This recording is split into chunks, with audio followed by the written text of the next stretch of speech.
নাবালিকা ধর্ষণ ও খুনের ঘটনায় উত্তাল রাজ্য, মমতাকে সরাসরি নিশানা শুভেন্দুর। দেখুন কি বললেন তিনি। বারুইপুরের 11 বছরের নাবালিকাকে ধর্ষণ ও নৃশংস হত্যাকাণ্ডের ঘটনাকে কেন্দ্র করে উত্তাল বাংলা। এই ঘটনার প্রতিবাদে পুলিশের উপর হামলা, গাড়ি ভাঙচুর এবং গণপিটুনির মতো ঘটনার পর রাজনৈতিক পারদ চড়েছে চরমে। প্রাক্তন মুখ্যমন্ত্রী মমতা বন্দ্যোপাধ্যায়ের সাম্প্রতিক ভিডিও বার্তায় এই হিংসাত্মক ঘটনাকে স্বতঃস্ফূর্ত প্রতিবাদ বলে দাবি করার পর কড়া ভাষায় পাল্টা আক্রমণ করলেন বর্তমান মুখ্যমন্ত্রী শুভেন্দু অধিকারী।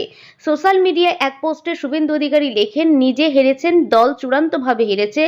আসল লকরের লড়াইয়ে জর্জরিত দল, তবু সীমাহীন তোষণ, মিথ্যাচার আর উস্কানির অভ্যাস যায়নি। মুখ্যমন্ত্রী স্পষ্ট করেন, যাদের প্রতিবাদী বলে মমতা আড়াল করার চেষ্টা করছেন তারা আসলে এক নিরপরাধ যুবককে ডেকে নিয়ে গিয়ে নাম পরিচয় দেখে পিটিয়ে হত্যা করেছে। সরকারি সম্পত্তি নষ্ট, পুলিশের উপর হামলা এবং রেললাইনে উপড়ে ফেলার মতো ঘটনাকে কোনোভাবেই প্রতিবাদ বলা যায় না বলে তিনি দাবি করেন। শুভেন্দুর এই মন্তব্য ঘিরে রাজনৈতিক ও সামাজিক মহলে শোরগোল পড়েছে। সমালোচকদের একাংশের মতে, তৃণমূল জমানায় দীর্ঘ 15 বছরে মমতা বন্দ্যোপাধ্যায় বারবার উস্কানিমূলক মন্তব্য করে অস্থিরতা তৈরির চেষ্টা করেছেন। অতীতে মুর্শিদাবাদের সাম্প্রদায়িক অশান্তি থেকে শুরু করে বিভিন্ন নির্বাচনী জনসভায় মুসলিম তোষণের অভিযোগ বারবার বিদ্ধ হয়েছেন প্রাক্তন এই মুখ্যমন্ত্রী। বর্তমান মুখ্যমন্ত্রী শুভেন্দু অধিকারীর হুঁশিয়ারি, যারা প্রতিবাদের নামে দাঙ্গা লাগানোর চেষ্টা করছে তাদের দিন শেষ। মমতার এই ধরনের উস্কানিমূলক রাজনীতির পরিণাম যে এবার আর হালকাভাবে নেওয়া হবে না তা স্পষ্ট করে দিয়েছে রাজ্য সরকার। রাজ্যের আইন শৃঙ্খলা রক্ষায় জিরো টলারেন্স নীতি গ্রহণ করেছে বর্তমান প্রশাসন। বারুইপুরের 11 বছরের নাবালিকাকে ধর্ষণ ও নৃশংস হত্যাকাণ্ডের ঘটনাকে কেন্দ্র করে উত্তাল বাংলা। এই ঘটনার প্রতিবাদে পুলিশের উপর হামলা, গাড়ি ভাঙচুর এবং গণপিটুনির মতো ঘটনার পর রাজনৈতিক পারদ চড়েছে চরমে।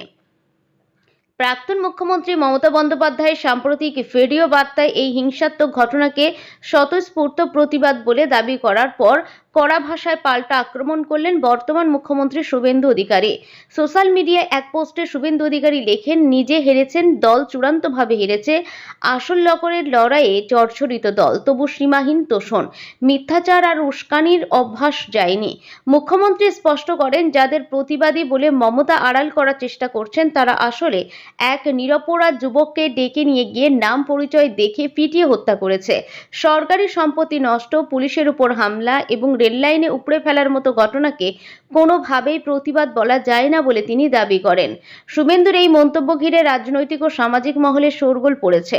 সমালোচকদের একাংশের মতে, তৃণমূল জমানায় দীর্ঘ 15 বছরে মমতা বন্দ্যোপাধ্যায় বারবার উস্কানিমূলক মন্তব্য করে অস্থিরতা তৈরির চেষ্টা করেছে।